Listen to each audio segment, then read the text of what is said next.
He was labeled the weakest in class. But during the fitness test, he overturned expectations. He pulled off 100 pull-ups with heavy weights without gasping. The whole class froze at the sight. But in the elite class, he was still looked down on. A top student even stepped up to challenge him. He solved it with a single swing. The opponent collapsed instantly with no resistance left. He felt bored because he hadn't warmed up enough. His strength stunned even the principal. The principal decided to pour in all school resources, just to beg him to represent the school in competitions. In truth, his soul had just entered this body. This world is ruled by demon beasts through power. Humans face danger every single day. The strong claim both money and authority. The former host, buried in debt, offered body and soul to a dark deity. But that soul has now been entirely replaced. The current one is a salaryman's grandson who transmigrated, so he has no idea what that dark deity really is. The dark deity scorned humans as unworthy of understanding him. Just know the former host used his whole being to repay debt. His soul was taken and his body was seized by another. Now he realizes he's playing the role of someone cursed with bad luck. Panicking, he ran blindly, but a signed contract tightly binds both sides. Whoever breaks it suffers horrific punishment. Seeing him burning and screaming, the dark deity grew bored. He judged the soul too weak and better off dead. But he countered using the clause, coercion grants exemption. So the deity had no grounds to strike. For the first time, a human shut him down. Amid flames, he analyzed calmly and saw the deity was testing him. That meant he qualified to renegotiate a new contract. The dark deity burst into laughter, intrigued by him. A new contract manifested before him. The deity said fulfilling one wish of his would earn him a new fate, but that wish required creating 999 more wishes. He warned the boy had 1 minute before fainting and dying. He signed recklessly to survive. After signing, the deity vanished, leaving him to cope alone, sending occasional nonsense requests. He used memory to find his way home, wondering why this boss wasn't arrogant like old capitalists. Blank line. The room was full of debt papers piled high. He couldn't think yet. He was ambushed and struck on the head by a man cursing loudly. The man growled because he dared turn off the device.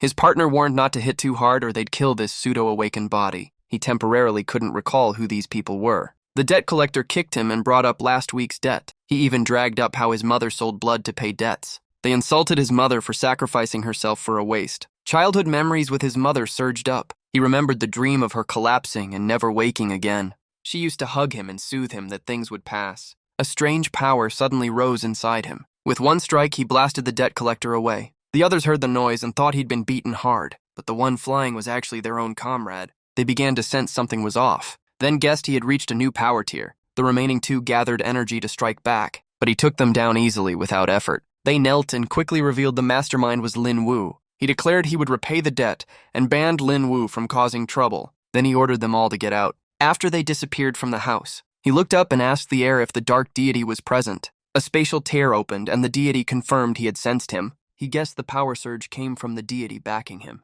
The deity nodded, saying without intervention he'd be minced meat. He grew excited, thinking with such a boss he could rise in life. The deity warned the borrowed power was dangerous and could have exploded him. He complained working for free was unfair. Being stronger would help fulfill wishes. The deity closed his eyes, saying he'd give some reward per contract, but hadn't decided no more power lending. Yet he enjoyed the boy, who controlled power better than expected, possibly key to his fate. He asked if the second wish was completed. The deity said no, wait for the right moment. He asked what to do.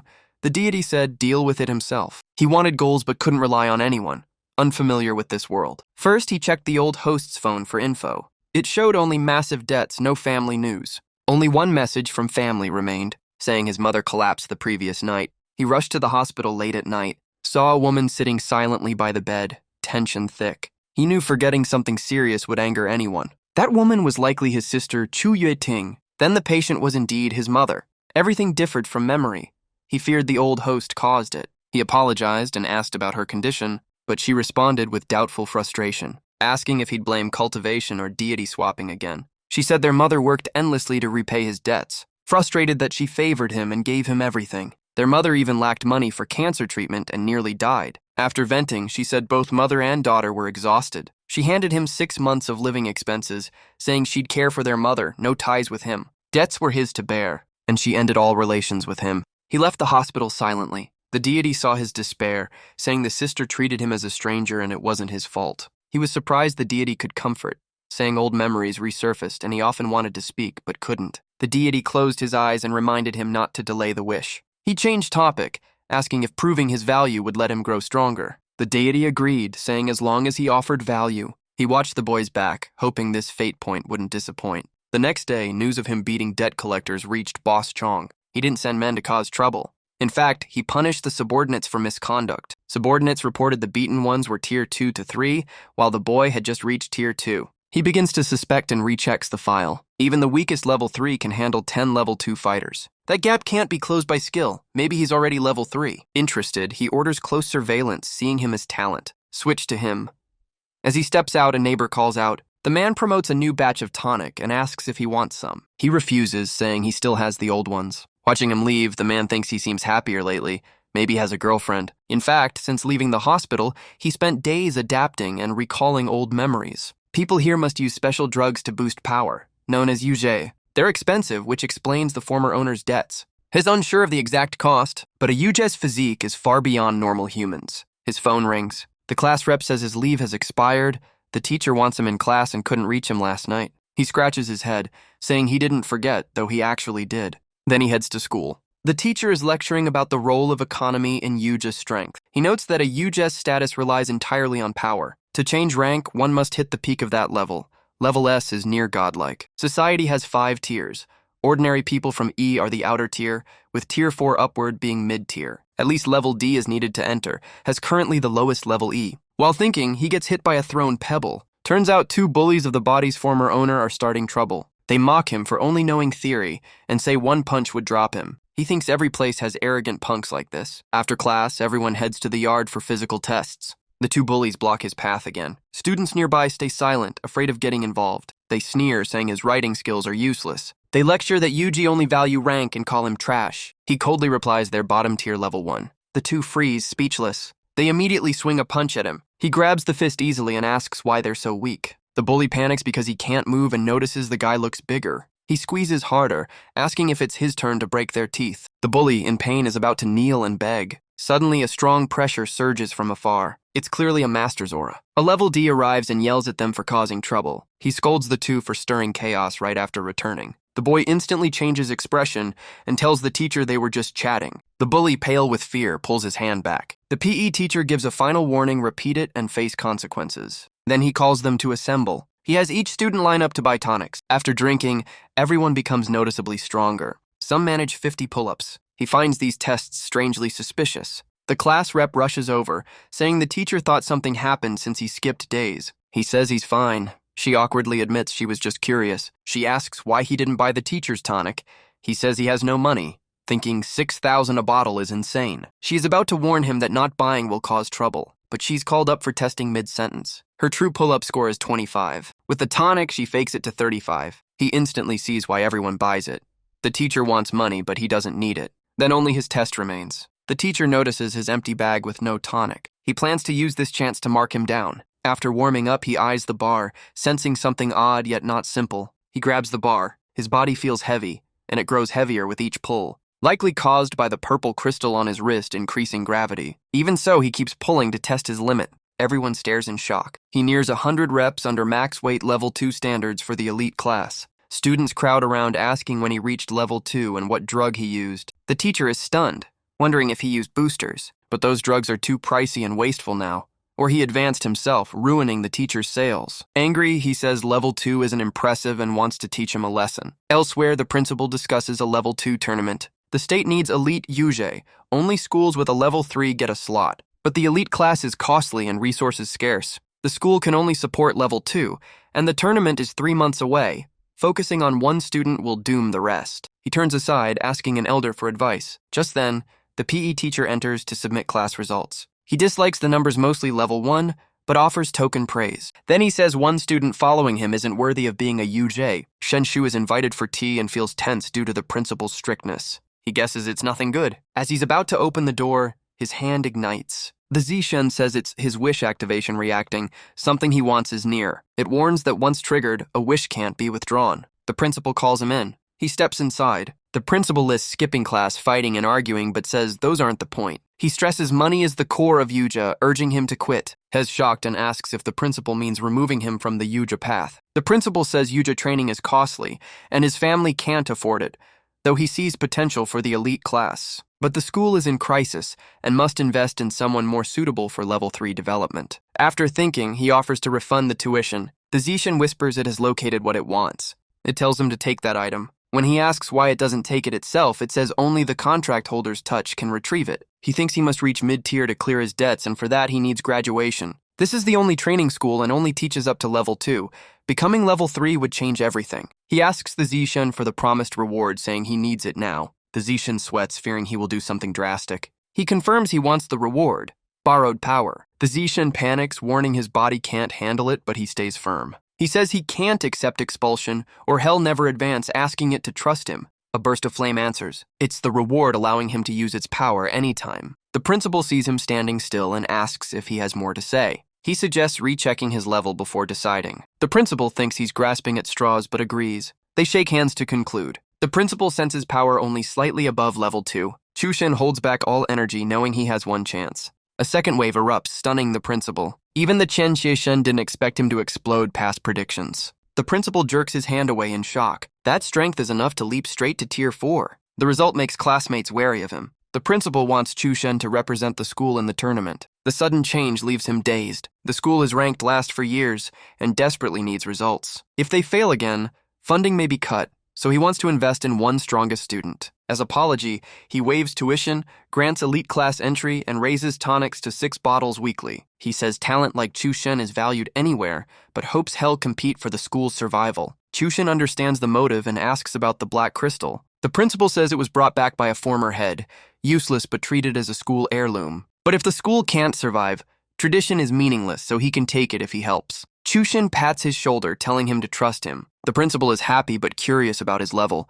Chushin says he's hiding special power and wants secrecy. The principal is moved, thinking the public level is bait and Chushin has exceptional awareness. He calls a teacher to escort Chushin to the elite class and prepare resources. The teacher brings him to the second-floor home of the elite class and tells him to register. She asks about his connection with the principal. Surprised at his joy, he says it was just a normal talk. The PE teacher rushes over crying, saying he begged for him but failed and advises staying strong after dropping out. The teacher beside him is shocked and says Chushen joins the elite class tomorrow. The PE teacher freezes, remembering the principal angrily looking for him. Time fast-forwards to evening. At home, Chushen collapses, wondering how to reach Tier 4 in 3 months with limited time and resources. He asks the master if there's a way to level up continuously, but it says he must meet conditions first. At least he's not expelled and gets tonics, so leveling can wait. Earning money comes first. The familiar morning sunlight falls over the campus. Chushin looks drained, as if lifeless. Standing before a cold, abandoned factory-like room, he wonders about it. Someone urgently calls him, making him turn by reflex. A distant figure waves energetically. It's teacher Zhang, loudly guiding him over. He says he didn't see him at roll call and thought he got lost. Handling the whole class alone makes things hard and asks for understanding. He remembers as the homeroom teacher of the elite class, surprising Chu Shen, who expected stricter staff. He asks why the elite class lacks teachers. Zhang Laoshi scratches his head, saying too few students meet requirements, so the school didn't hire more. He alone trains them. The main training area is inside.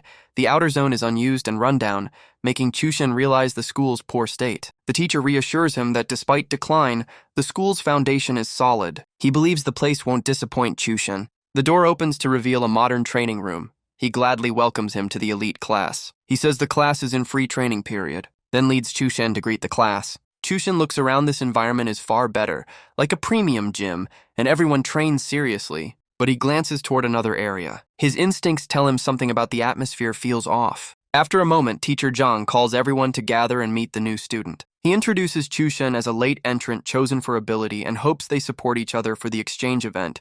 Chushen bows for guidance. From afar, someone provocatively questions his strength. The boy folds his arms, mocking that if he entered through connections, he should admit it rather than tarnish the elite class's reputation. The teacher snaps at Ma Wenhao to watch his mouth because Chushen transferred legally. Ma Wenhao refuses to back down and officially challenges him, asking if he dares accept. Students buzz. An official duel risks reputation, requires full strength, and losing brings humiliation.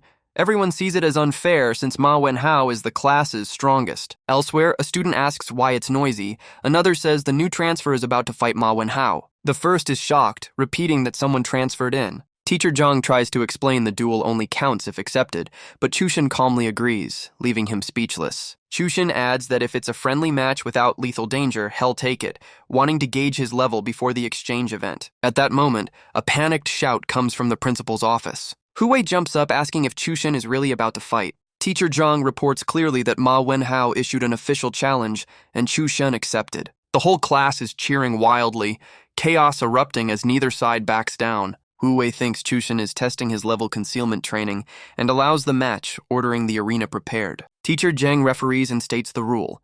Only 2 in the ring, interruption means expulsion. Both must fight at the same tier. Ma Wenhao is E2 and must avoid vital hits. Lethal or dirty moves after the match are forbidden. Ma Wenhao sneers, clearly intent on overwhelming Chushin. The teacher adds that a face hit or surrender counts as defeat. The start command ends and the fight begins instantly. Ma Wenhao charges at full speed for an ambush. He aims to grab Chushin's neck for a quick win, but Chushin breaks the move easily, as if expecting it. Ma Wenhao panics as his opener is cleanly blocked. He attacks repeatedly, but misses every time. Furious, he curses because Chushin dodges too well. Cornered, he uses a leg move to lock Chushin's motion. A flash of light bursts from that leg strike. His sweeping kick comes in as he thinks he's cornered Chushin. He unleashes the skill Gufeng kick, and Chushin blocks with his hand. Ma Wenhao is sure this technique will knock Chushin down and trap him. Chushin suddenly glares, his aura shifting at once. He channels power into his hand and slams the floor for momentum. In an instant, he counters with a dominating kick. Ma Wenhao is terrified that Chushin also uses a battle skill.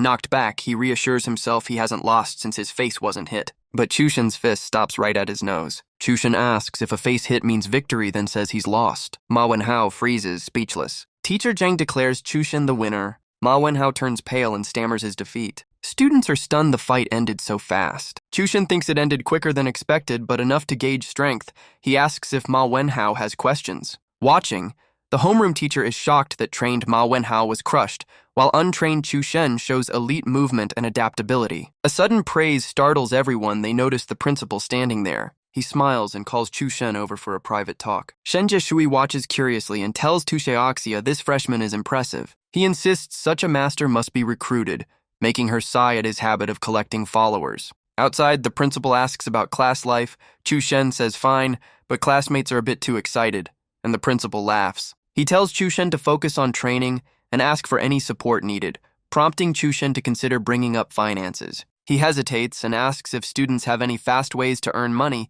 making the principal freeze. The principal grips his shoulder, saying at his age he shouldn't chase money yet and the school can help if his family struggles.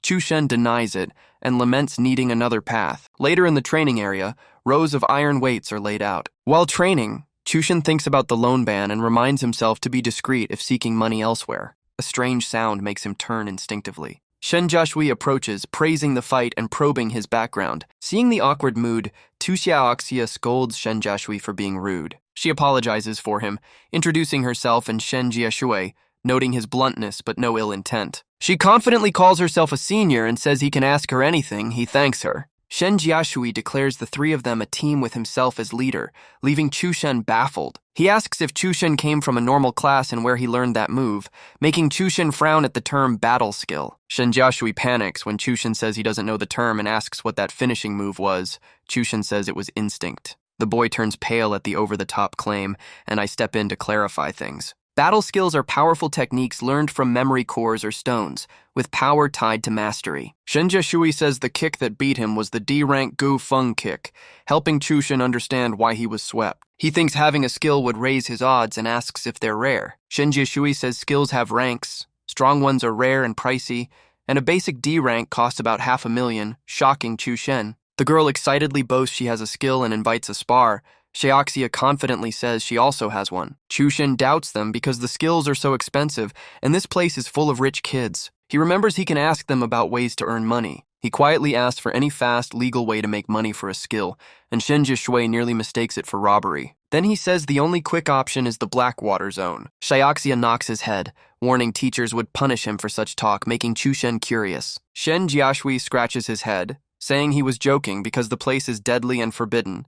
Entering means expulsion. He asks how much Chushin lacks, and Chushin admits about 300,000. Both of them recoil at the huge sum. Shen Jiashui turns away mumbling he's broke, and Xiaoxia sighs that she's out of money too. Chushin hesitates, then decides to risk visiting the Blackwater Zone after class. By nightfall, he's standing at its entrance. He stares at his phone to double-check info. I check the map and confirm this is indeed the Blackwater Zone. Only minutes from home. Hands in pockets, he walks in slowly, thinking his changed clothes make him unrecognizable, then asks his companion's opinion. Hearing no reply, he turns and realizes the companion isn't there. He frowns, thinking borrowed force level 4 is enough to run if danger appears. The outskirts shouldn't be too strong. But seeing the desolate scene, he doubts any so-called miracle grounds exist here. He suddenly stops after spotting human footprints. A door leading to a hidden passage catches his eye. He steps inside, unaware two people are tailing him. Their eyes gleam with ill intent. The sight inside stuns him. He realizes this is the infamous Blackwater Zone. Looking around, he sees a filthy slum. The alleys are filled with illegal dealings. He now gets why no one mentions it. This lawless place might still offer chances to earn money. He sighs, recalling earlier events. He spins around and calls out loudly to the two stalkers. One steps out, speaking provocatively. He boasts he planned to knock Chushen out and drag him away, and now that he's exposed, hell just finished the job. Chushen asks why. The man licks his lips, saying he assumed Chushen was a rich kid in disguise, and kidnapping him would bring big money. Chushen is speechless at the absurd logic. The man gets closer, threatening and even suggesting a partnership. Annoyed, Chushen curses at him, shocking the man. Chushen slaps him, sending him crashing to the ground. His underlings panic, seeing their boss hit. Two pull knives, thinking Chushen ambushed him and needs a lesson. They charge aggressively. Two wooden crates nearby are suddenly kicked out. They can't dodge and are taken down immediately. A mysterious figure appears before Chushen. She suddenly grabs his hand. She glares and orders him to follow, then drags him away at full speed before he can react. In a quiet alley, she exhales, saying it's safe for now. He thanks her but regrets not questioning the two men. She leans in, asking why he came here. Mid-sentence, she remembers to hide her identity and panics, making him ask if she knows him. She hurriedly says no, she just happened to see his name. She points at his collar, making him blanch. He quickly covers the name tag and thanks her, while she averts her eyes for forgetting her disguise. She warns never to reveal personal info here and offers to take him out, but he refuses because he still has things to do. He walks off.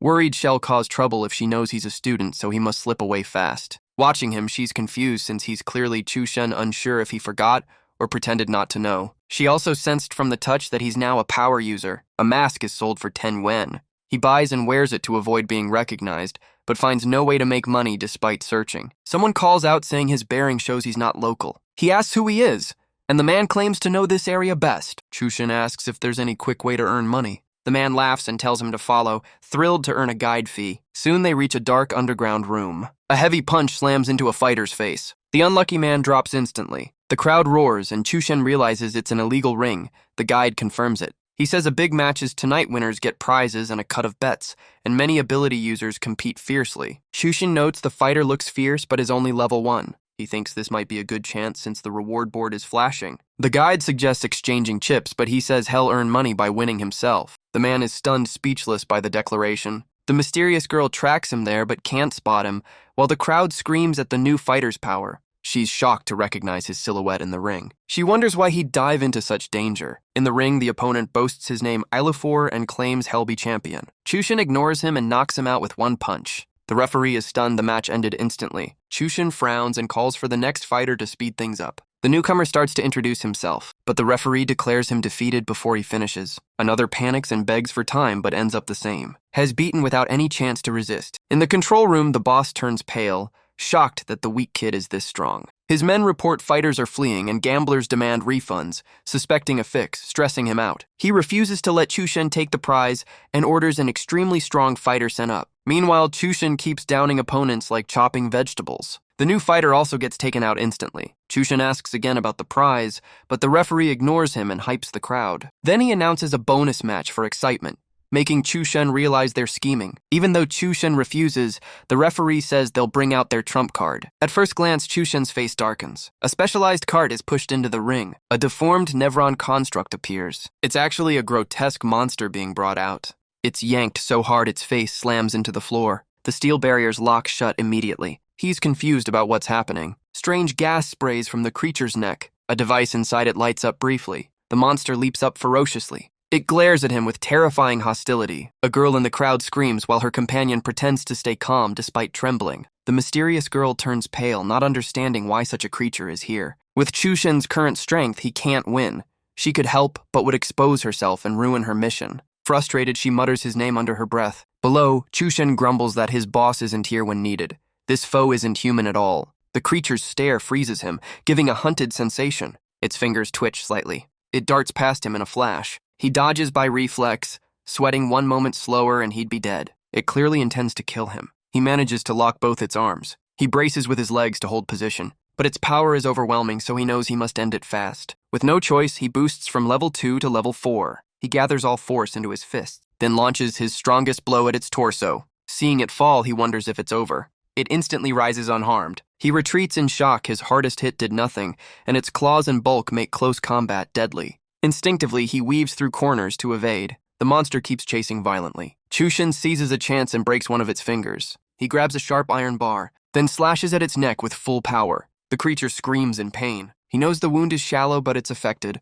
One more close strike might finish it. Suddenly, white smoke fills the ring. He panics thinking it's poison, then realizes it's only fog. He freezes and a grazing strike tears his shirt. He spins away by pure instinct, but the monster ambushes from behind. Unable to see, he switches to pure defense, guessing it's using the fog to exhaust him without revealing openings. He knows if his borrowed force runs out, he'll die, so he must end it now. He steadies himself, using every sense to locate it. His eyes sharpen to their limit. A lightning-fast shadow becomes visible. He focuses, finally spotting the target. It charges at him instantly. He grabs its arm at the perfect moment. With one turn, he tears the limb off. The creature shrieks in agony. He rushes it with the metal spike in hand. Suddenly, his chest tightens violently. Pain like an electric shock nearly stops his heart. At that moment, the monster yanks the weapon, forcing him to react. It shoots out a long blue tongue. He can't dodge and takes a heavy hit. Furious, he roars and triggers borrowed force again. He grips the tongue tightly to stop it from retracting. With a violent pull, he rips a whole section off. He then grabs the creature's jaws. He grits his teeth. This fight isn't over. His eyes now show only brutality. The monster's throat is torn open completely.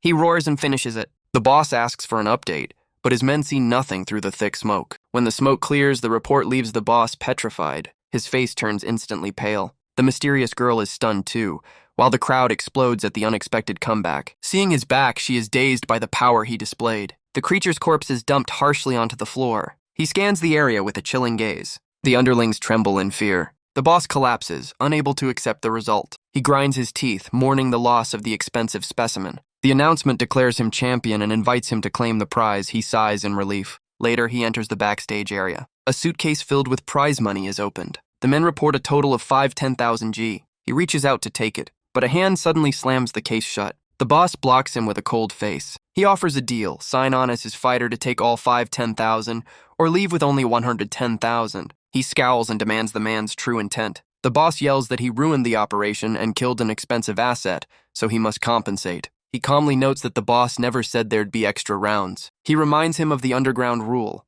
In the ring, life and death are accepted, no compensation. The words leave the boss speechless. He radiates killing intent, demanding the full 10,000. Cornered, the boss pulls a gun and threatens to kill him, asking if he thinks he can escape. Chushen crushes the gun in front of him and asks who's really unable to stop whom. In despair, the boss orders them to kill him. The black-clad men instantly aim their guns at him. He sighs with a frown. Gunfire erupts, making the mysterious girl panic at the direction of the shots. A large body is kicked out from the second floor and falls. The crowd screams, thinking someone is filming a stunt. The mysterious girl is shocked, sensing what happened. Backstage, the underlings are being beaten senseless by him. They resist, but are taken down quickly. Bullets rain toward him. He grabs a gunman by the head and squeezes hard, then flings him out of the bunker. The wall shatters, the henchmen scream and order exit sealed. He runs fast as chest pain spikes. His wounds worsen, putting his life at risk. At that moment, a hand yanks his collar and pulls him into a hidden spot. She covers his mouth while henchmen search outside. When it calms, she releases him and says it's safe. He questions what happened. She admits it and tells him to conserve strength, saying there's a secret escape route. She leads him to a dark passage,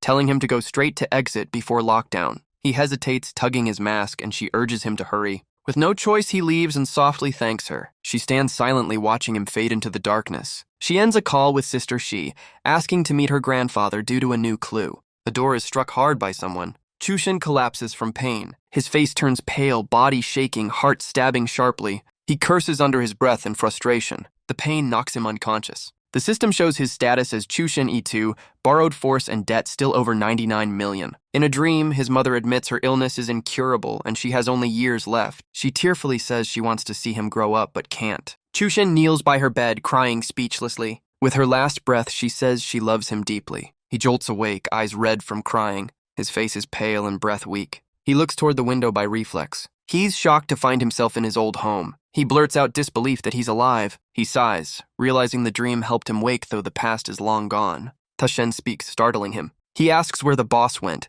and Ta Shen says he was unconscious 2 days, almost dying. After hearing the story, Ta Shen concludes he secretly fought a monster and collapsed from backlash. It scolds him for recklessly using power and risking death. It says reviving him earlier drained most energy, and another death can't be saved. The rebuke makes Zealot pause, realizing his recklessness. He softens, understanding he must value his second chance. Ta Shen no Diaz saying the creature wasn't from this world, and he wants to avoid such places. Chushin exhales, mentions the girl at Blackwater, then decides to focus on leveling. He suddenly remembers the prize money. The stuffed suitcase appears before him. He hugs it tightly, relieved it's intact. While Ta Shen teases, he says it will fund his upgrades till the competition ends. He gets up to treat his stomach wound before returning to school. He groans at having to visit a hospital, send money, and train, leaving Ta Shen speechless. He visits Tianlin Hospital for a checkup. The doctor says the wound is fine and just needs to stay clean. The doctor asks if he's an ability user, and he confirms. The doctor tries selling a special package, but he refuses and asks for basic meds. The doctor prescribes anti-inflammatory drugs. He's relieved there's no poison, but notices itchy eyes. The doctor hands another bottle and tells him to go pay. He questions the glowing vial, but the doctor insists nothing is glowing. He is stunned, certain he saw it clearly and suspects only he can see it. The doctor assumes stress-induced hallucination and invites him to a counseling class for altered beings. On the shelf, every vial shines in his eyes. Outside, passersby also emit halos. He panics, thinking it may relate to his altered body nature. He checks his palm, guessing the light is the energy essence altered beings possess. He recalls earlier events and connects the dots. He laughs in amazement, realizing sensing essence will ease absorption and leveling. He freezes when noticing a stranger. A massive figure with overwhelming force passes him. He glances over and senses that man's essence is extremely strong. The man senses the gaze and is surprised since this area has no experts. His phone rings. The caller urges him to quickly secure the alien core. He replies, "Hell, stay longer and visit the little princess," while the caller stresses the alien core can reshape history. Confidently removing his glasses, he claims the boss worries too much. If the core is hostile, Hell handle it. That man is a mirror, an A-rank altered being. Next day, dawn shines over Lida School. In his office, teacher Hu Wei sternly asks about the long absence. Jushin apologizes and accepts punishment. The teacher cuts him off, only asking if he had any trouble, not blaming the absence. He says the school fully supports altered students and doesn't doubt Jushin's combat ability. He repeats the school's goal of nurturing strong altered beings and hopes Jushin understands. Jushin no Diaz, promising to bring honor to the school. The teacher sends him back to class since classmates even search the office for him. As he enters, shouts of Jushin ring out. Shen Yashui cheers with an arm around him, while Tu Xiaoxia scolds him for worrying them. Shen Yashui recalls the combat skill matter. He pulls out a bank card, saying they gathered 300,000 for Jushin to borrow. Jushin is stunned they remembered his offhand comment. He waves it off, saying the skill isn't worth buying. Shen Yashui encourages him. Then someone calls his name. Ma Wenhao runs over, flushed, offering a 50,000 yuan card to help. Jushin refuses, Tu Xiaoka snaps, suspecting Ma Wenhao's motives, making him panic. He awkwardly admits he once thought Jushin used connections to enter the elite class, but after learning the truth, he admires him and wants to be friends. Tu Xiaoxia leans in, proposing adding him to the team.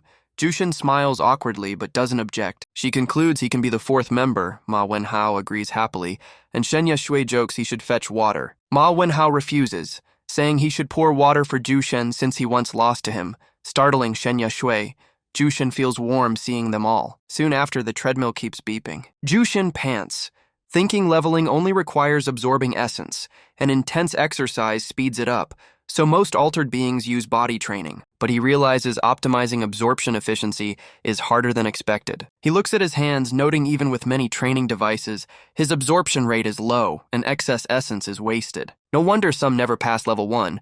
At this pace, he can't reach level 4 before the tournament, so he must boost absorption. Shen Yashui runs over, inviting him to spar to break the monotony. He remembers his essence sense awakened during a monster fight. He agrees immediately, wanting their help to test an idea. The group heads to the sparring room. Under the lights, Tu Xiaoxia unleashes Cloudburst Palm. Shen Yashui simultaneously uses Raging Shock Fist. Jushin dodges easily and praises their teamwork. After nearly an hour, he tells them to rest as everyone is drenched in sweat. Tu Xiaoxia complains she can't touch him, while Shen Yashui says this training helps him try more moves. He looks at Ma Wenhao, who eagerly waits his turn. Watching from afar, he sees full-power combat boosts everyone's essence absorption. With absorption so high, he plans to try his method. He explains essence supplements are diluted, normals can drink tons and never level, but borrowed energy is 100 times denser and can kill instantly unless only a tiny portion is used. He calculates he can convert borrowed energy into real essence for fast leveling if carefully controlled. He activates borrowed force and massive power forms.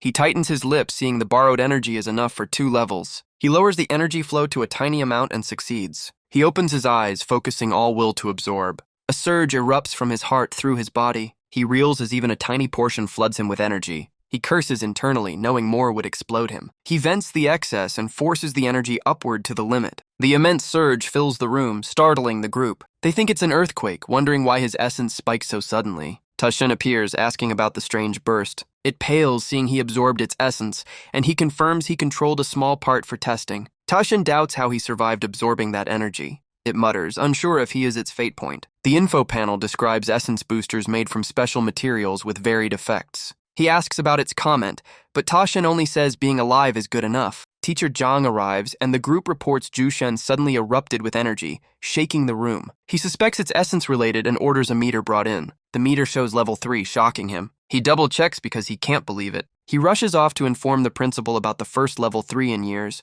Tu Xiaoxia excitedly asks for guidance, and he just says to train like before, inwardly scolding himself for the noise. Shen Yashui recalls the thrill of sparring and asks if more sparring can level them too. Ma Wenhao impatiently urges to continue. He charges forward for his turn, but Jushen pats his shoulder, wondering if Tashin will scold him again. The Shen says it's used to it and won't complain as long as it makes him stronger. Jushen says there's still excess essence, and once absorbed he might reach level 4. Tashin stays silent. From 12/7/2026, with only 55 days before the exchange match, he trains relentlessly. Then comes 17/7/2026, then 25/7/2026, then 29/7/2026, 3/8/2026, 15/8/2026, and 1/9/2026. Finally, 6/9/2026 arrives, just 1 day before the exchange match. That morning in the arena, crowds cheer at the huge turnout. Tu Xiaoxia runs up excitedly, saying her mother would cry. Shen Yeshui notes the record number of contestants. Ma Wenhao asks if Jushen is ready for the level 4 match, regretting he couldn't level in time to fight beside him. Jushen says just joining is enough, and he'll forfeit if there's danger. Ma Wenhao reminds him, level 3 and level 4 zones are separate. Shen Yashui promises to cheer after finishing, and Tu Xiaoxia agrees. Jushen waves, feeling lighter. He lowers his voice, telling himself to get ready. Scene shifts to the VIP stands. Hu Wei looks around nervously at his first time there, while teacher Zhang reminisces that the school once only joined level 2 events. A graying man approaches. Hu Wei happily recognizes old Wang. Wang Mingyuan, principal of Yunxiangyu, praises their school for producing levels 3 to 4 so quickly. Hu Wei modestly credits the students and thanks him for notice about the new format. Wang Mingyuan looks down at the arena, saying funding will greatly increase, making competition fierce. Hu Wei agrees. A coarse voice mocks them as country bumpkins new to VIP. Hu Wei fumes, but Wang Mingyuan quickly calms him, noting those men are principals of former champion schools. Hu Wei holds back, saying no one knows the outcome until the matches. The Shiguangyu principal sneers they're just loud dogs and should enjoy the view because they won't return. Teacher Zhang whispers to Hu Wei, worried whether their students can handle this high-level pressure. Hu Wei, Hai, and Xiaomei discuss that their students are capable, especially Zhu Shen, whose talent matches any prodigy. Hu Wei Hai concludes they just need to trust the kids. In the stands, Liu Dian clutches a sign nervously, overwhelmed by her first time at such an arena and worrying if Zhu Shen is okay. She feels a pang, recalling how unbelievable it was that Zhu Shen entered the tournament. A week earlier, she wandered the hallway, remembering she rarely saw him after he joined the elite class. She thought he'd become too outstanding to notice someone from the regular class like her. Lost in thought, she tripped. A shoulder caught her before she was hurt. Jushen asked if she was okay, and Liu Dian shyly called his name. She thanked him and wondered why he was there. He said he was just passing by. She admitted she thought he'd grow distant after entering the elite class. He laughed, saying friendship doesn't change because of class status. Back in the present, Liu Dian knows he's still the same and believes he'll do well. The speaker calls contestants, and the stands erupt as Zhu Shen appears. She immediately spots his familiar face. The info panel shows he has reached E4, along with detailed data. The host begins the opening ceremony. They introduce the outer tier tournament with two MCs, him and Lillian. The crowd cheers seeing Lillian, a famous idol, as co-host. Lillian smiles, saying today she's only an MC and the stage belongs to the contestants. She explains the rules. 12 academies, 4 entrants each, 16 level 4 fighters, 52 level 3 fighters. Groups compete separately and points combine. Match rules, 2 duel, winner advances, each bout capped at 30 minutes. She urges all contestants to give their best. She adds that despite strict rules, no need to worry, then raises her hand. At the tower's peak appears Bai Yue, an S-rank master, stunning the arena. He makes a simple hand sign. The ground transforms instantly with his gesture. Lillian explains this is a special arena crafted by the Grandmaster, with shields protecting the audience and automatic repairs. She adds the identification gem also guards contestants, impressing everyone with S-rank power. Jushin thinks S-rank abilities are godlike, far beyond imagination. He glances at the listless Taishin and relaxes a bit. Lillian announces the draw results will appear on the gem and declares the start. The round of 16 begins with Wang Lu versus Xiaonian. The MC describes the explosive opener as Xiaonian wins in 17 minutes with dazzling moves. She moves to the next match while Hu Wei says this year is brutal with an S-rank master assisting. Wang Mingwen notes the vast gap between levels 4 and 3 because level 4 fighters use full combat sets and wealthy academies supply C-rank skills. He grumbles that rich academies dominate through high-tier resources while other principals bow to them. Wang Mingyuan smirks that this year will be different. Then the speaker announces match 5, Lan Shen versus Li Jai. Lan Shen moves like a shadow, making himself hard to hit, but mere evasion can't win, leaving the crowd curious how hell finished the fight. On the field, Lan Shen grins, treating it as a warm-up done. When he unleashes his skill, the MC is stunned because it's an anomalous type ability, unheard of at E-rank level 4. Li Jai struggles helplessly, trapped and unable to break free. The MC notes the skill is extremely dangerous, and Lan Shen suddenly accelerates straight in. The MC shouts that he bound and finished his opponent in 5 minutes, throwing the arena into chaos with such overwhelming tactics. In the VIP room, Hu Wei is shocked, saying anomalous abilities are rare and usually awaken at D rank or above. The person next to him confirms Lan Shen is 1 in 1,000. Last year's runner-up Principal OU snipes that early awakening isn't that impressive. Wang Mingyuan counters that if it were worthless, Yu wouldn't have spent money trying to recruit Lan Shen, leaving him speechless. Li Gua cuts in, saying early awakening is nothing to fuss over. The MC calls match 6, Wang Jia from Shiguangyu versus... But before finishing, something happens. In just 5 seconds, Wang Jia ends the fight the moment his opponent moves, proving the sweeping power of the 3-time champion academy. The crowd is stunned by the instant kill and assumes the title will again go to Shiguangyu. On the field, Wang Jia yawns that this season is boring. Yu excitedly praises Wang Jia as personally trained by Principal Li and far above the rest. Li Gua sneers, saying the more they brag, the more they sound like barking dogs. Wang Mingyuan growls that we'll see who laughs last. Hu Wei, stuck between them, can only sigh he has no place in this power struggle. He realizes their academy can only show presence, and even one win or a small impression from Jushin would already be great. The MC reports match 7 has ended, and Jushin will fight the final bout. He warms up, curious about his opponent. Taishin asks why not use borrowed force. Jushin says jumping to level 5 would draw investigation since this group is only level 4. Right then, he runs into Lan Shen.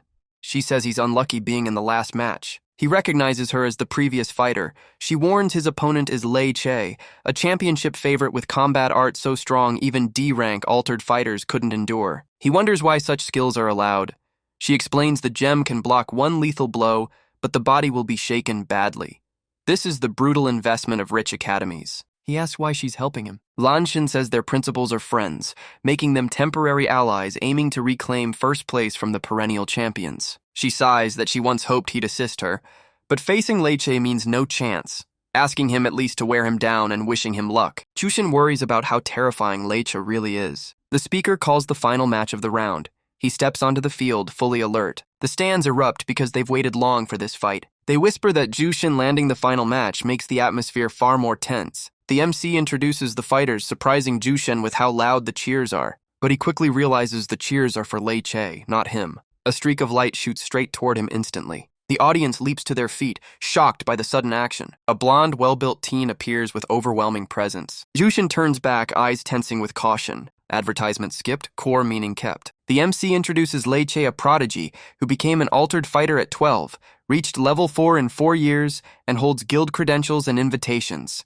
The stands roar with chants of his name. Female fans especially scream for him. Liu Denden worries, seeing he has a whole fan base while Jushin has none. Someone behind mocks that of course Lei Che is strong and handsome, while Jushin looks like he has a bad personality. Diandan snaps back, declaring she's Jushin's fan and calling Lei Che pretentious. The opposing fans argue, saying she insulted brother Lei Che and misunderstood Jushin. A fierce shouting match erupts between them. Lei Che's fans scream their lungs out, and Dian also yells fiercely to support Jushin. Classmates stare, stunned to see their class leader so intense. The MC hypes the final match, eager to see if Lei Che can topple the longtime champions. Lillian reminds him he forgot to introduce the other contestant. The MC apologizes awkwardly and continues. He introduces Jushin, but bluntly says he has no achievements, no specialties, and his school is debuting this year. Jushin's face darkens, regretting not buying a skill earlier just for appearances. The audience murmurs that such a small school must have exhausted itself, raising even one level 4. With no combat art, he stands no chance, and it's a pity they won't see Lei Che unleash his ultimate skill. Female fans laugh loudly, mocking the newcomer school. In the VIP room, Uyu pokes fun that facing Lei Che in the first match means the others are as good as eliminated. Hu Wei worries, but Wang Mingwen reassures him everyone has a first time. On the field, Lei Che mocks Jushin's bad luck meeting him in the opening level 4 match. He brags about his genius burden and says even if he pities him, he won't hold back. But Jushin cuts him off, telling him to just fight normally. Lei Che leaps up, jeering. He leans close, saying he'll use only 1/10 of his strength as a warm-up, hoping Jushin loses decently. He even tells him to seize opportunities, leaving Jushin speechless since he already asked to fight normally. The MC panics as Lei Che disappears and reappears right beside Jushin, then backs off as if testing him. Then he announces the match begins. The moment it starts, both vanish from sight. Lei Che reappears behind Jushin. He throws a punch straight at his face. His speed makes his strikes pour down like rain. In the observation room, the MC is stunned by such abnormal technique. Lei Che creates multiple afterimages as if many attackers are striking, proving his speed exceeds standards and signaling a fierce title race. Lan Shen clicks her tongue, admitting he's a troublesome opponent. Wang Jia watches silently without comment. Aoyu smugly claims Lei Che is even stronger than this and that he spent great effort recruiting him. Lei Che scoffs that Jushin stands still, unable to follow even 1/10 of his speed. He brags only someone like Wang Jia is worthy, while Jushin is too ordinary. Then he launches a finishing strike. Jushin coldly asks, "Done hopping around?" The next moment shocks Lei Che. Jushin decisively punches him straight in the face. The two MCs freeze, speechless. Lan Shen is stunned and Wang Jia's eyes widen. Female fans and Lu Dian scream in shock. Lei Che's face is smashed, leaving him unable to resist. The MC stammers,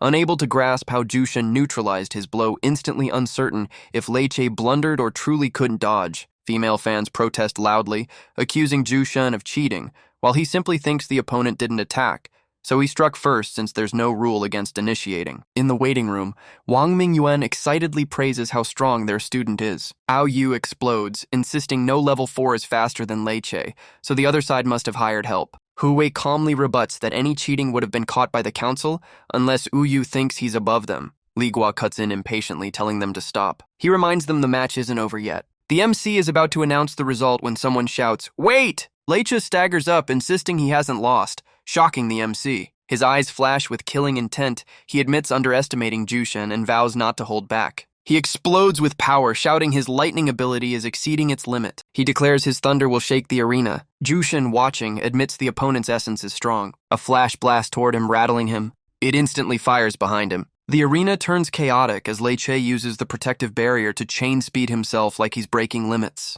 The MC leaps up, praising the ferocity of his combat art. Lei Che snorts, signaling Jushin to brace. He unleashes the ultimate skill Thunder Foul Explosive Charge Thrust, but he immediately takes another direct punch from Jushin. His body is hurled backward violently. Jushin sternly advises he should have attacked earlier before Jushin adapted to his speed. The MC reports Lei Che has been blasted away again. Lei Che's combat stone turns red, meaning he's fully unable to fight. The MC awkwardly concludes the final round of 16 match goes to Jushin, who restrained the outburst thanks to the forehead protection stone. The crowd murmurs that the strikes were too fast to see. The bracket updates instantly. Quarterfinal 2 begins. Yun Hu Yu faces Lan Shen and Lan Shen wins. Quarterfinal 3, Se Guangyu fights Wang Jia and Wang Jia wins. Chu Chen's classmates suspect the previous opponent held back and note the next match is against Chu Chen. Wang Jia suddenly gets angry, his eyes filled with killing intent. The two classmates are clearly terrified. Quarterfinal 4, Chu Chen faces Xiao Nian, Nan Mxi judges Xiaonian's punches as extremely lethal, but Chu Chen dodges precisely as if he knows the attack paths.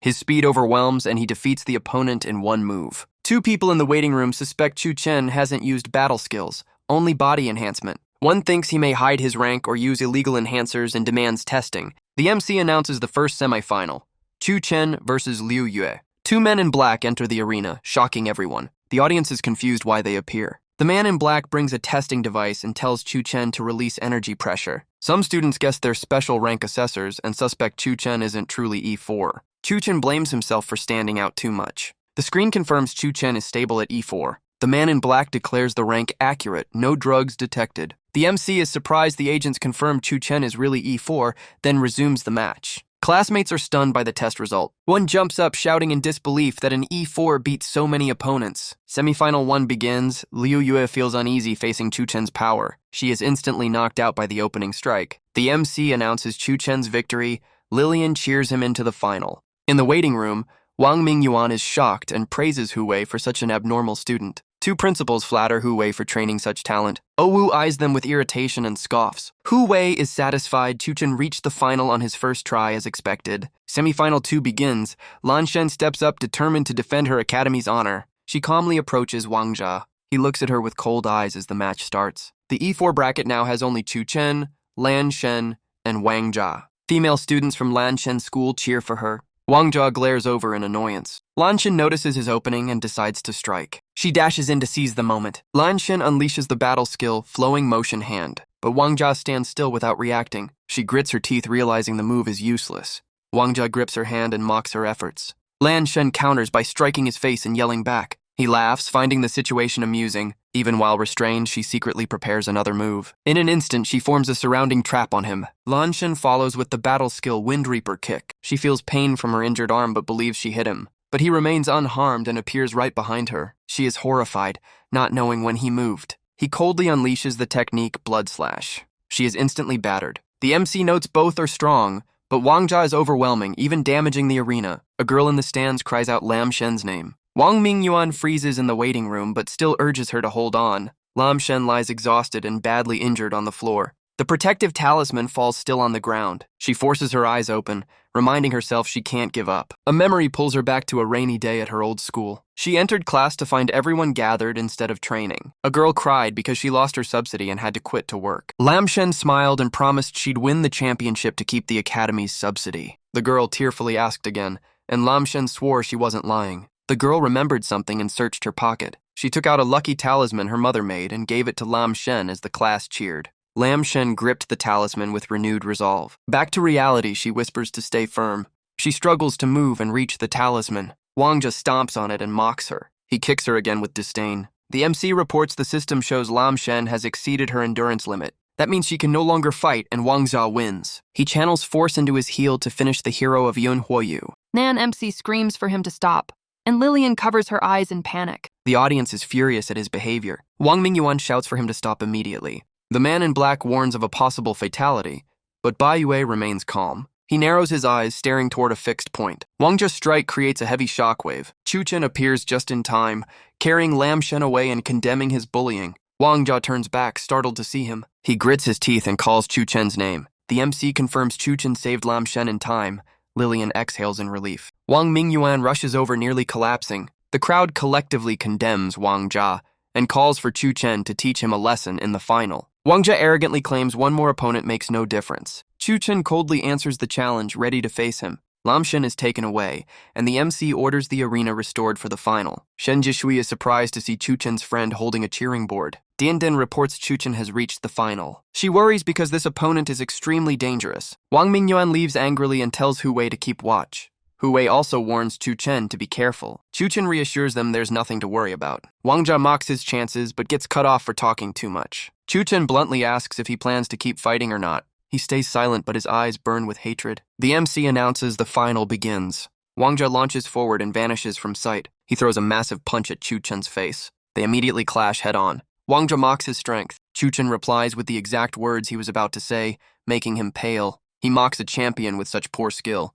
He immediately strikes forward. Wang Jia stubbornly unleashes the blood slash technique again. They clash violently. Nan Emxi is stunned. No E4 fight has ever been this intense. Lillian is also shocked. Students realize Chu Chen had held back in training, shocking everyone. Wang Jia starts losing ground and fails to dodge. A heavy blow lands, completely overwhelming him. Teacher Zhang is amazed Chu Chen can match someone with superior resources. Wang Jia widens his eyes at the sight of his own blood. He can't believe he's been hit like this. Angry, he forces his body to erupt and activates blood vessel burst, charging in. Chu Chen is amused, calling it the true nature of a battle skill forced energy boosting. A dark blur darts in at extreme speed. Chu Chen detects his opponent has sped up, but his own perception is superior, so he isn't fooled. The man in black warns that Wang Jia's energy is rising too fast and requests inspection. Baiwei explains it's the Wang clan's blood slash system, temporary boosting but legal. He adds Chu Chen still hasn't shown his full power. They continue a fierce exchange on the stage. Shen Jiashui panics from failing to follow, but Ma Wenhao notices Chu Chen is steering Wang Jia's rhythm. Now Wang Jie charges like he's lost control. Chu Chen dodges lightly. His eyes flash with killing intent. He counters, striking hard at the opponent's arm. Wang Jie channels force into his leg and stomps down. He blocks the previous attack with his hand. He grits his teeth, admitting Chu Chen is the first to match him, then roars that he alone is the strongest. Chu Chen asks if that's all he's got. He activates force borrowing, using up his remaining charges. Wang Jia charges again with blood vessel burst. Chu Chen answers with force borrowing. They collide once more. Chu Chen senses every strike clearly. He identifies the weak point at the heart area. Without hesitation, he drives his elbow into the chest. Wang Jia doubles over in pain, turning pale. Chu Chen closes in instantly. He unleashes a flurry of punches, driving Wang Jia into panic. He breaks down crying in despair. Wang Jia screams he's the strongest. Chu Chen tightens his fist and says the match is over. Wang Jia recklessly dives in for one last strike. A massive explosion erupts. The shockwave destroys the arena floor. Hu Wei anxiously asks about their condition. As the smoke clears, a figure appears. The MC states Wang Jia is standing, but then realizes he has lost the ability to fight. The one still standing is Chu Chen. Chu Chen is declared the E4 champion. Lai Deu thus overturns the rankings with 200 points, marking the first time a border region academy wins the national championship. Classmates cheer that the outskirts now have such a powerhouse, all proud of Chu Chen. Teacher Zhang shouts praise emotionally, and Hu Wei clenches his fist in support. He sheds tears, saying they no longer need subsidies, leaving Teacher Zhang choked up. Two other principals go congratulate Hu Wei. Li Guo snarls in irritation. Oh Wu runs after them, unwilling to fall behind. Bai Yue turns to leave and lets subordinates handle the rest, though still intrigued by Chu Chen. He suddenly stops upon seeing two figures ahead. He frowns seeing Lin En appear as well, seemingly here for Chu Chen. The man with her praises the outskirts for producing such a talent. He asks Lin En about recruiting Chu Chen. She says they were once neighbors, but he didn't recognize her. Lin En vows to try her best to bring him into the guild. The award stage is ready, and Hu Wei proudly presents his academy. He emphasizes that even small places can raise geniuses. Reporters ask Chu Chen to look at the camera. He forces a smile, exhausted. The next day at the principal's office, Hu Wei happily says the academy shone thanks to him. He hands over the promised black stone, believing it will please the academy's founder. Chu Chen is proud to receive it. Hu Wei warns big academies will try to recruit him, but hopes he won't forget Lai Deu. Chu Chen agrees with a smile. After the talk, he leaves the office. Meeting his friends, Chu Chen asks why they're still here after school is over. Shen Jiashui says they came for him. He throws his arm over Chu Chen's shoulder, announcing they all received offers from 5 major academies. They congratulate him, and Shen Jiashui says all their achievements came from their leader. He seriously declares their group must aim high, they'll become the strongest allies someday. Chu Chen doesn't get it yet. Tusha Oxia explains they hope Chu Chen will guide them, and they want to keep hanging out with him. Chu Chen smiles and agrees since going alone would be boring. He also asks everyone to help with sparring practice. Shen Jiashui gladly agrees. A sudden voice interrupts. LV Diandian appears, asking to join because she wants to grow stronger. The whole group then heads to the elite class. She lights up at the sight and wonders if she really gets to study here. She thanks Chu Chen for genuinely helping her. He says he only mentioned it to the principal, who agreed immediately. Elv Diandian bows in thanks, and Hu Wei says no need to be formal. He announces the elite class will have full access to equipment, and benefits plus renovation plans will roll out. Thanks to the champion's reward, everything he dreamed of can finally be done. Hu Wei looks at his talented students with gratitude. Shen Jiashui cries because he graduated before enjoying the facilities. Ma Wenhao yells at him not to ruin the mood.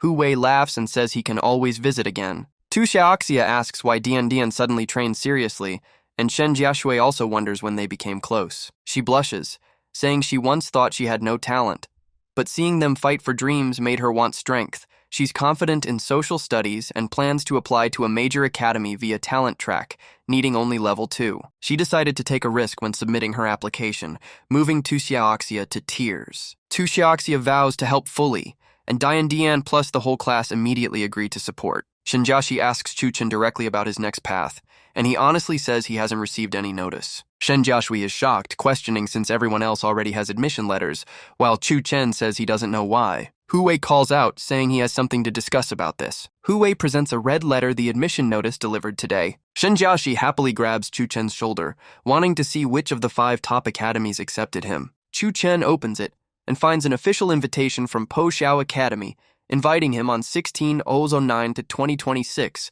with instructions to keep or break the entry card to accept or decline. Shenjiaxi is stunned, realizing Po Xiao outranks even the 5 major academies. Chuchen is confused, asking what that means. Shenjiaxi explains the 5 most powerful academies, each symbolizing peak authority, but only one academy stands above them all. Shenjiaxi states firmly, that is Po Xiao, which even the 5 elite academies defer to when it chooses someone. Chuchen wonders why Po Xiao is so powerful, yet not listed among the top 5. Hu Wei explains its value far exceeds them because it was founded specifically to handle rift zones. He adds seriously that although rift matters are top secret, with their current status, a brief explanation is fine. Elf Diandian worries she lacks clearance and should leave, but Hu Wei says secrecy is enough. Hu Wei explains a rift is a vast space full of creatures as strong as Rugia, capable of spilling out to cause disaster. Thus, whenever a rift appears, Rugia must enter immediately to eliminate the creatures. Though profitable, the danger is extreme. Hu Wei once joined the Kai H extermination team,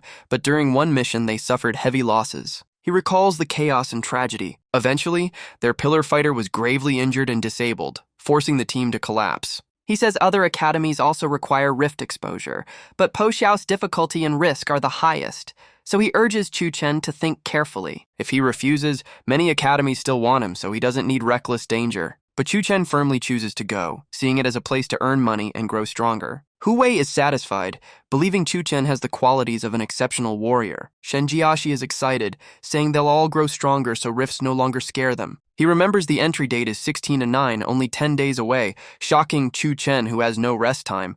Hu Wei notes Po Xiao operates differently. Chuchen rushes to prepare and apologizes for not helping the class leader. The class tells him not to worry. After a while, he returns to his familiar room. He mutters while checking what to pack: clothes, shoes, umbrella. His gaze stops on the bright purple flame before him. Ta Shen is standing before the strange black stone. He points directly at the mysterious stone. The stone immediately trembles in response. Ta Shen absorbs all the energy inside it. The stone falls and shatters into pieces. Chuchen panics, shouting because his precious stone is destroyed. He cries over losing a chance to earn money, while Ta Shen calmly says he drained its power so it's worthless, then asks why he's stressed when preparing for enrollment. Chuchen explains he was chosen by Po Xiao for its resources to pay debts and grow stronger, though rift missions are dangerous. Ta Shen says rifts aren't scary since Rugia and rift creatures share the same origin, their strength comes from there. Chuchen awkwardly asks for something to keep him alive, but Ta Shen yells at him for treating him like a free gift machine. He says the rift matches his own goal, so hell help this time, and the stone let him recover some power, so hell give Chuchen an item. Instantly, a massive dark force engulfs Chuchen's entire body. System tones announce a fragment of creative power is merging with him. The system finishes scanning and restructures his body, upgrading him from E4 to E6 and completing his enhancement form. The process ends, and he officially receives a fragment of creative power. He wonders what it is, and the info panel says it's part of the creative demon god Satosto's power. Ta Shen explains Satosto is his friend, and this creative power can unlock potential, generate a fitting power system, even change body or race. Chuchen asks why make it complicated, and Ta Shen scolds him for thinking upgrades alone are enough. He says levels only raise physical base. While true strength depends on post-awakening potential, creative power ensures a superior awakening. Chuchen recalls Lam Shen awakening a 1-star ability and realizes potential determines survival in rifts one monster could crush him otherwise. Ta Shen adds that creative power manifests based on the user's perception, so talking is pointless, just experience it. Chuchen notices his body stopped absorbing energy. The fragment fully rebuilt him, and the system interface now resembles a familiar game style. The status panel shows bloodline, rank, stats, and remaining wishes, making him wonder if there's a shop menu. The system says shop, rank up, and management are locked until D7, leaving him both happy and disappointed at his low rank. When trying to upgrade, The system reports missing souls obtainable only from rift creatures, startling him because he can't level up at all. Chuchen panics and asks Ta Shen why he can't absorb energy anymore, and entering a rift at E rank is suicide. Ta Shen sighs, saying he's panicking too much, as if dragging him along. Then he says one wish remains and decides to give another reward. The system announces he receives Kadala's demon armor. Chuchen is stunned, thinking it's normal armor. The demon armor is described as a special soul-powered tool from Kadala that attaches to the body, forming armor, blocking hits, and boosting combat power. Chuchen is excited since it adds defense and strength even if partial. Ta Shen cries because he spent all his energy and wants him to repay by working hard. The next morning, a taxi arrives, and Hu Wei checks on Chuchen, preparing to depart. He says he wants to reach Central City early for enrollment, and Hu Wei tells him to contact if he needs help. Chuchen hands Hu Wei a letter, asking him to visit his mother in the hospital and deliver another letter to his sister if they meet. Hu Wei asks why he won't give it himself, and Chuchen admits they're not getting along. Hu Wei keeps the letter, promises to look after his family. Shen Jishui says they'll visit in half a year and hopes Chuchen will guide them, and Tu Xiaoxia tells him to stay in touch. Chuchen turns away relieved and begins his journey. After a while, the taxi stops at Universal Airport. The staff asks if he's flying to Mid-City. Hearing he's enrolling, she's puzzled because it's vacation time. She asks for documents, and Chuchen shows his card. She freezes after seeing it's a Po Xiao card, something never seen in the outer tier. She looks up, shocked that an ordinary teen is a Po Xiao student. Chuchen sees her fear and doesn't understand why. He tries to show the invitation, but she stops him, saying the card alone is enough. She guides him through and says passengers to Mid-City fly free. Soon the plane takes off. Chuchen relaxes in first class, surprised at Po Xiao privileges. He falls into thoughts about this mysterious academy. A notice says the plane will arrive at 10 a.m. next morning. Chuchen stands before Po Xiao's gate, stunned by its grandeur. He notes it's majestic yet too quiet, unlike a school. He goes to reception for new student procedures and is asked for his card. The receptionist exclaims upon seeing his name. He says they've been waiting for Chuchen and asks him to follow, leaving Chuchen confused since he knows no one. The staff explains someone else wants to meet him. They stop before a stone slab and tell Jushen to stand in the center and touch the black card to it. Jushen is surprised such a hidden place exists. Guessing it's a secret passage, the man just says hell no soon. The man warns Jushen to brace himself as it might feel dizzy. A flash of light makes Jushen widen his eyes. In an instant, he's standing before a dazzling building. This is the teleportation zone. He realizes the first place wasn't the real facility. The clerk explains they must use a transfer steely because the academy is far away. After walking a bit more, the man says they've arrived. The clerk softly announces she has brought the person Lin En needs to meet. Lin En sits gracefully with tea, exuding authority. She gently asks whether Jushin still remembers her. He says he always has and even planned to thank her, not expecting she's his senior. Lin En says she sent the payment. The clerk bows and leaves. Jushin steps up and asks why she invited him specifically. A male student rushes out, calls him an outer district commoner, and blocks him from approaching Lin En. Lin En scolds him, saying Jushin is a guest. She invites him to sit, but Jushin says to just talk directly. Lin En bows slightly and says her guild lacks members, and she wants to invite him to join. And as for payment, 300 million stunning Jushin since normal hiring rates rarely reach 1 million. Tui Mingcheng yells she's crazy. That amount could hire 3 peak B ranks or 3 early A ranks, and Jushin isn't worth it. Lin En snaps back, demanding when he gained the right to meddle. He pales, stammers an apology, but secretly seethes, unable to grasp why Jushin is being protected. Shishi stands aside, silently watching. Lin En adds that since Jushin just reached the mid-tier, he likely hasn't joined any guild, and this is her highest offer ever, hoping he senses her sincerity. Jushin hesitates because the offer is tempting, but he's only E rank and can't see why she'd pay so much, so he plans to decline. The school broadcast calls all first-year males to gather in an hour. Lin En guesses the last freshman has arrived and says Zhu Shen can leave his luggage there. She says hesitation is normal, suggests he think it over, and after the orientation he can choose her as supervisor as repayment. Zhu Shen says he'll think carefully. Lin En is pleased and asks Qi Si to take him to the hall. At the hall, the freshmen already fill the seats. A blonde guy boastfully shows off for arriving last as if he's the star. He plans to approach Lin En, thinking befriending or marrying her will boost his clan. He glances at Jushin, mocks his poverty, and sits beside him to look superior. On stage, a professor says he'll be brief because he has work. He introduces himself as Zhang Hui, mainly in charge of scheduling exams and grading, while student life won't be restricted. He says that no matter their past talent, once here all glory is left behind, they're freshmen facing the rifts. He explains rifts are places where Rugia are both hunters and prey. Human weapons are useless, only Rugia bodies and gear made from rift materials work. Po Xiao is the elite defensive line, and they are its fighters. They may study in the library and join combat training rooms. Instructors from many fields will teach weekly. They choose subjects freely.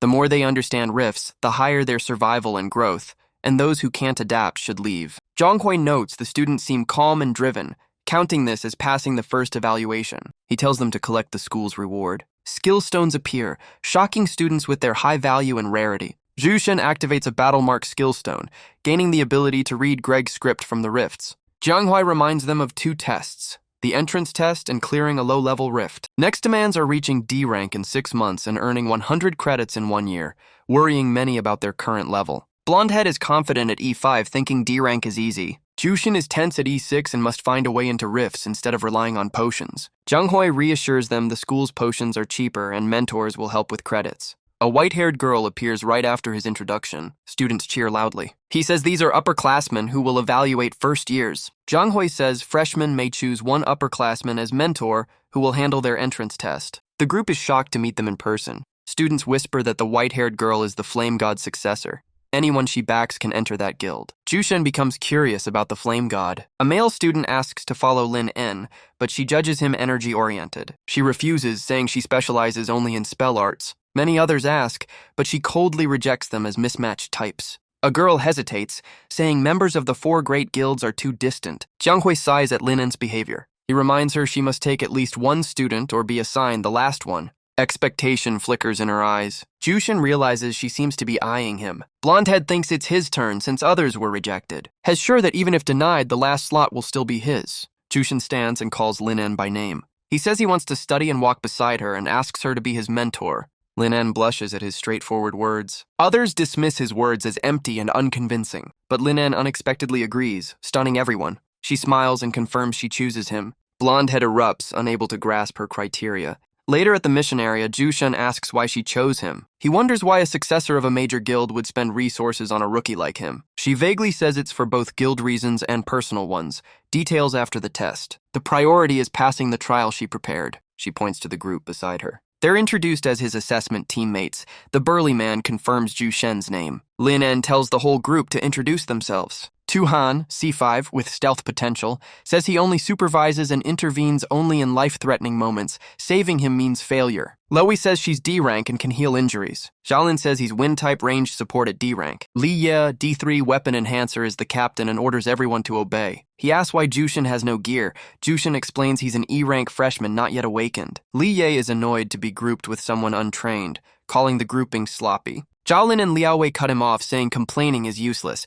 Li Ye warns he won't let Jushin drag them down. Liao Wei tells Jushin to stick to her in the rift. He assures he has fighting experience. She sighs, thinking without weapons or talent he can't harm rift creatures and is overly confident. Li Ye heads to registration, files the assessment request, and is assigned room 1. He receives a world shard to activate the rift entrance. The rift opens and Li Ye urges the team forward. Jushin observes the energy flow and realizes it's a real rift. He hopes to find something to help him rank up. The system says they've entered a dark cave, making Liao Wei wonder what kind it is. A strange sound behind startles Zhao Lin as foes close in. Li Ye immediately commands a standard formation. Jushin is shocked they form up in an instant. Tu-Han vanishes and signals the test begins. Li Ye shouts tensely as monsters appear. A pack of D-rank shadow wolves charges out. He instantly understands why they tracked so fast. Zhao Lin fires Wind Boost skills. Wind arrows strike the pack. Li Ye unleashes a brutal slash, cutting down the weaker wolves. Blood-pumped, he rushes ahead, making Zhao Lin panic and call him back. She's careless and gets her arm bitten by a wolf. Liao Wei rushes in to heal her. Another wolf closes in behind Liao Wei. She panics, thinking she can't dodge in time. Jushin charges in and kicks the beast away. He asks if she's hurt,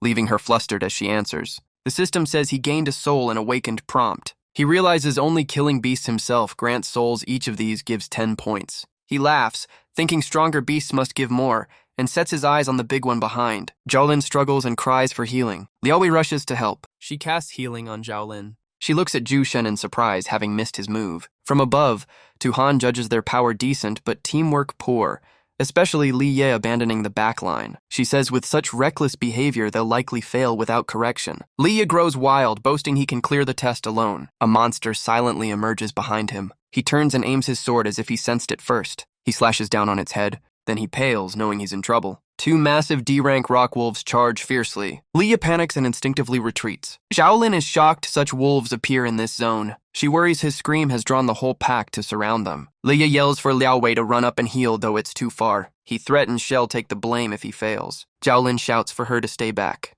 A rock wolf suddenly leaps. Tu-Han says charging up like that is suicide. She angrily prepares to intervene, feeling the exam is collapsing. But she stops as she sees something unexpected. A hand pulls Liao Wei back in time. Jushin blocks the beast's jaws with his bare hand. He crushes its head and gains 30 souls. He notes it's tougher than shadow wolves, but his demonic armor still breaks through easily. He orders the team to follow him to break the encirclement, stunning Liao Wei. Jushin grabs a sword from the ground. He charges straight into the beasts. The sword cleaves a wolf's head in one strike. He kills it cleanly and gains another 30 souls. Another wolf leaps. He finishes it instantly and gets 30 more souls. Tu-Han is shocked the freshman outpowers D rank. Xiaolin doubts an E rank can move like that. Liao Wei urges her to keep close. The pack of rock wolves keeps closing in. The two girls run beside him, determined. Jushin's eyes flash and he orders them to get down. Multiple notifications of 30 souls ring out. The beasts are torn apart completely. He says they're safe for now and asks Liao Wei to handle the injuries. She nods while Xiaolin trembles,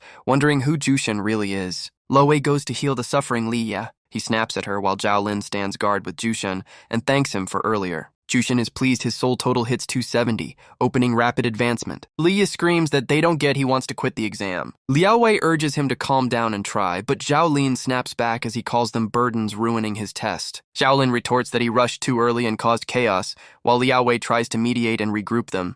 Liya blames the team for his heavy injuries as the vanguard, claiming they're useless without him. In his mind, he's smug, wanting them to beg him to keep leading. Jushin steps up and says if so, he can stay behind and let the rest go. He says he'll take the vanguard role and lead the team through the rest. Liya jumps up screaming, refusing to believe he'd dare take the role. Jushin sees this as a rare chance and insists the team needs a vanguard and he's capable. Liya mocks him, saying without gear he'll be torn apart by the boss. Xiaolin cuts in, supporting Jushin. Liao Wei agrees, shocking Liya. He asks why they trust someone unarmed, but both say they've seen his strength and won't throw away the exam. Xiaolin snaps that he's more reliable than someone whining to quit. If Liya won't go, he can stay. She coldly turns and calls Jushin and Liao Wei to leave. Liya fumes at being ignored despite being captain, vowing they'll regret it. The trio push deeper into the wolf nest. The beasts spot them and charge. But Xiaolin's arrows pin them down. She proudly says she stopped the attack. Jushin praises her and keeps gaining soul points from the slain beasts. Liao Wei warns of hidden wolves from the left. Xiaolin reacts immediately. Another wolf sneaks behind them, but Jushin kills it instantly. The system gives 10 souls. He asks if both are unharmed. Liao Wei happily reports they're fine, and that might be the last one. Xiaolin wonders how many they've taken. Liao Wei counts roughly 40-50 and is surprised how smooth it's been. Liao Wei smiles, praising Jushin's vanguard role for keeping pressure low.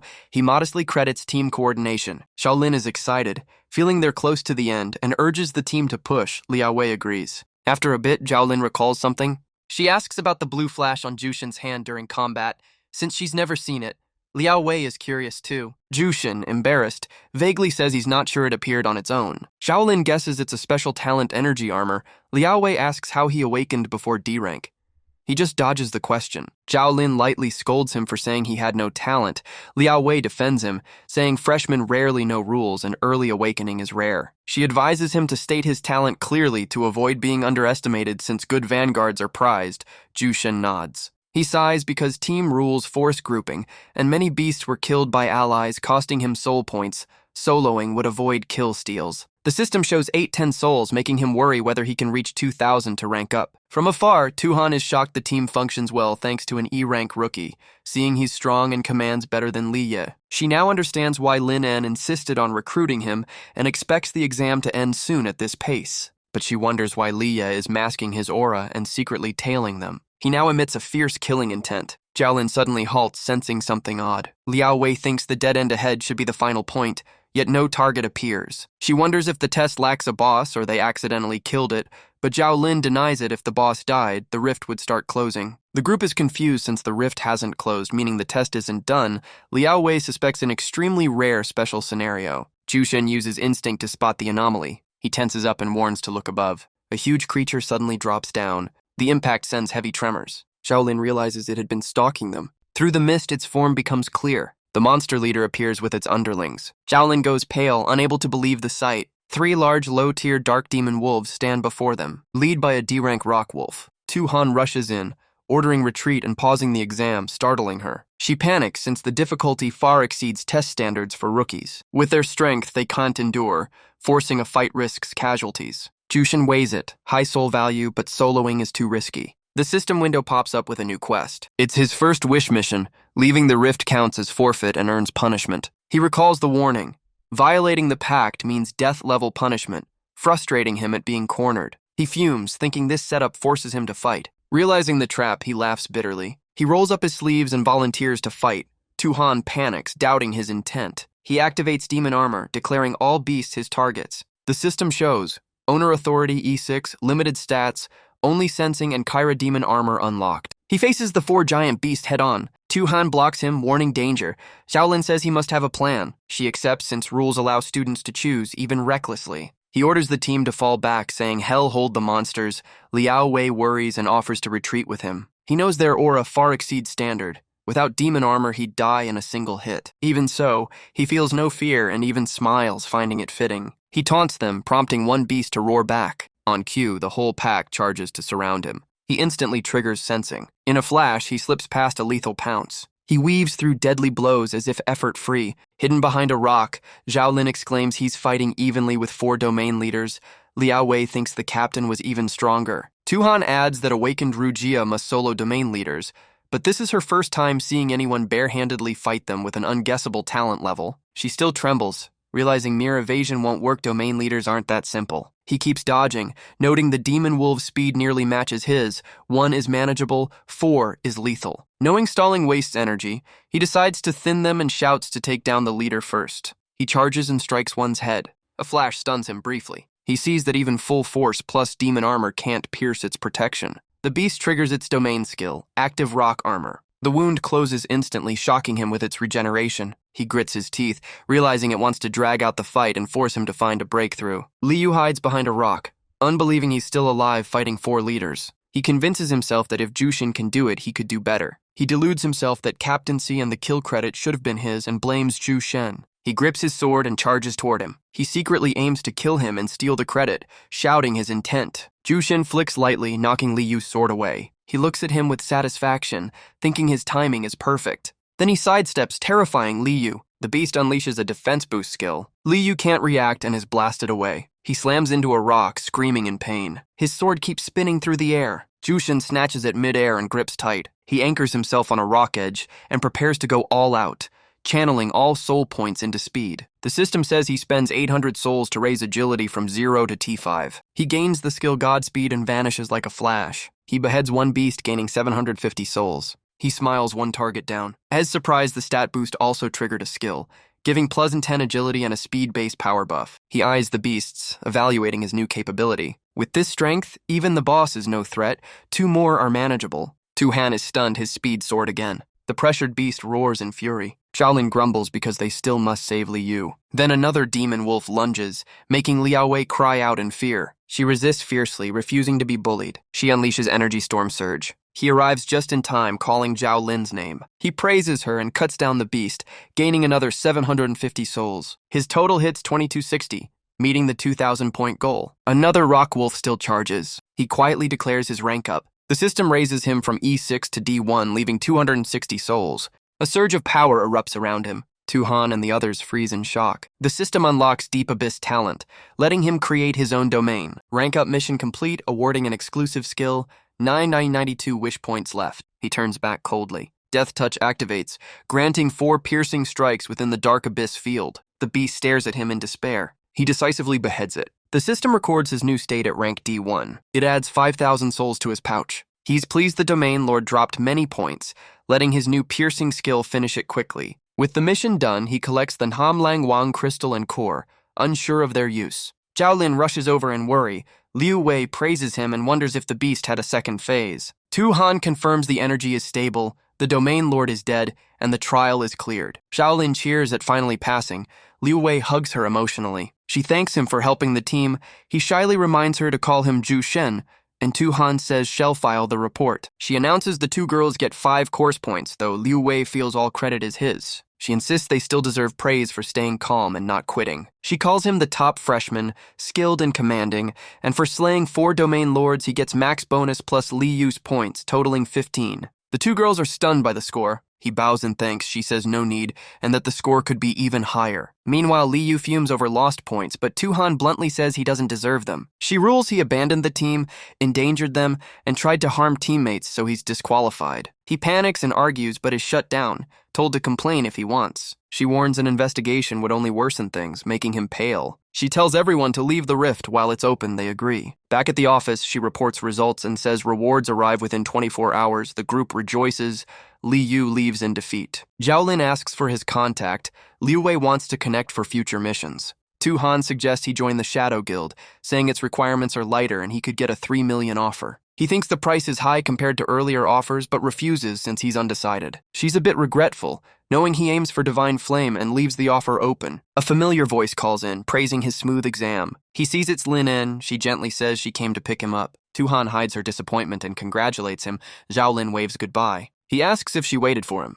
She says yes and already moved his luggage to the dorm. She leads him to his new room and shows the place. She notes he can upgrade rooms with more credits. He's surprised since this one is already good. He asks her to explain why she invited him after he'd finished the exam. The assistant is uneasy, but Lin En tells her to speak since they trust him, and he's qualified to silence the doubters. He asks who they are, and she explains the guild is split into 3 factions fighting for succession, even though she's the rightful heir. She must build her own faction to keep power and needs his support. He understands the guild is unreliable inside and asks why she trusts him. She says she watched him from sparring to real combat.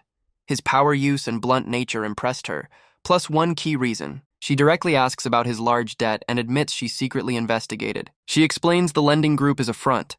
Behind it is a major conglomerate tied to the central authority that can access and control borrowers' data even after repayment. Coincidentally, her rival owns that conglomerate. If he sides with her, she'll shield his data and erase all risks once she wins, giving him full freedom. He reflects that a guild backing gives safety and perks, and he has no reason to refuse. He agrees and asks for tasks. She's pleased and says no rush, just follow her plan. She calls her assistant, who answers by habit. His phone alerts with 5 million transferred instantly, startling him. She says it's the minimum commitment for a C-rank contract and a show of sincerity.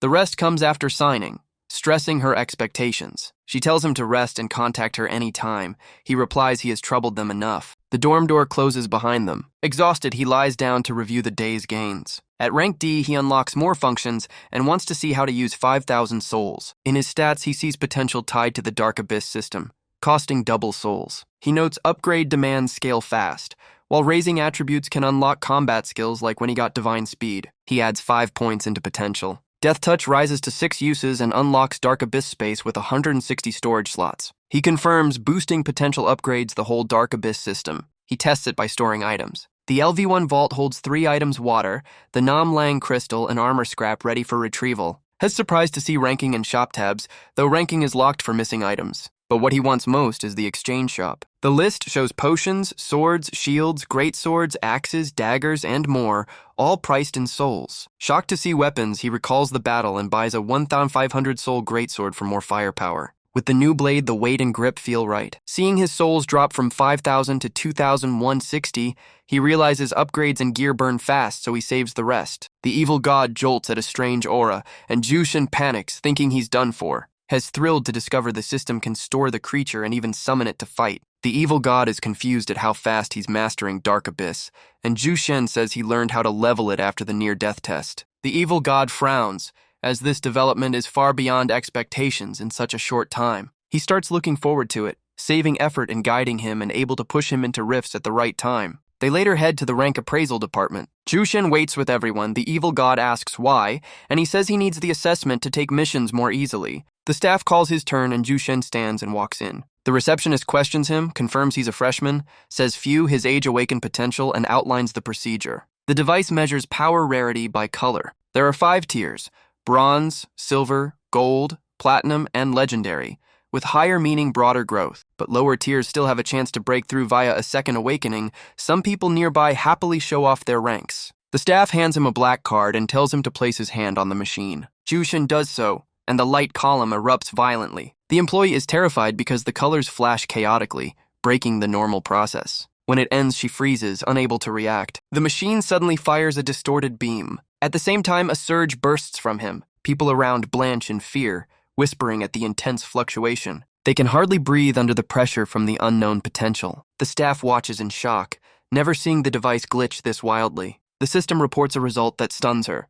A purple tear, a color never recorded. They say the ability is called Apostle, sounding like a profession, making Ju Shen curious. She explains first awakenings usually show single skills, while classes appear only at the second, yet he has one right away, breaking all norms. The department head rushes over after hearing the commotion, demanding answers, startling her. She points to Jushin and reports a purple tear with the Apostle title like a second awakening, shocking him into requesting the record. After reviewing, he confirms the machine cannot air since the tech isn't from this world. His conclusion, it is indeed purple tear, a totally new grade. He immediately reports it. Data verified, power name Apostle, and purple tear confirmed. Staff quickly brings the finished card. The head inspects it and nods. He hands it to Jushin, saying this is the first potential rank in history, and is temporarily unique due to lack of reference data. Further studies on Apostle will follow. Jushin looks at the card, suspecting it relates to the power fragment. Onlookers buzz about the unique tier, unsure of its strength but finding the name Apostle odd. Jushin thinks it sounds cool but feels like a hired hand, though it's enough to accept missions. In the hall, a student approaches and calls to him. He introduces himself as Zhang Hao and invites Jushin on a gathering mission since he's short on people. He asks for details, and Zhang Hao says the mining job is certified safe, lower points than hunting but stable with good pay. Jushin calculates each gets 2 credits and 50,000, so he accepts. Zhang Hao happily tells him to join the posted task in the school app before departure. He drags Jushin to the team, announces they're full, and everyone prepares to go. Jushin asks about supervision. Zhang Hao says only freshman tasks are free, others must hire, and this one is simple, so none needed. They enter the mineral cave, amazed at the massive ore vein. Jushin praises the scenery, while the evil god is startled by odd energy. He awkwardly calls to him, but Ju Shen checks the task board, assuming a new request. The task needs 150 ores in 1 hour, or it counts as abandonment with penalties. Jushin confirms it's a gathering mission. The evil god is pleased since the area's energy helps him recover, and tells him to work well. Zhang Hao hands Jushin a spare pickaxe and tells him to start. He agrees. The team works together mining ore. Zhang Hao is surprised by Jushin's strength, guessing its attack potential.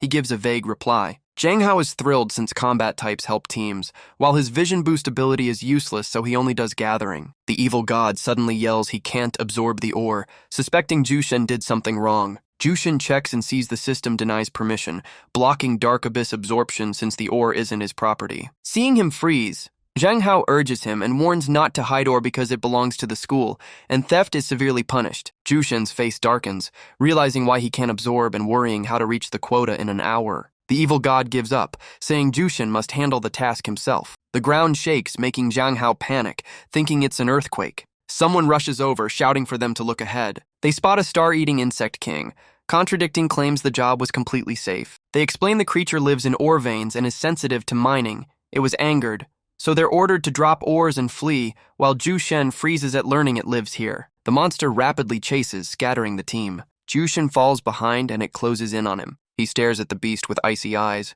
He suddenly shoves the runner ahead to use as a shield. That runner is Zhang Hao, who trips to the ground and cries out Jushin's name in panic.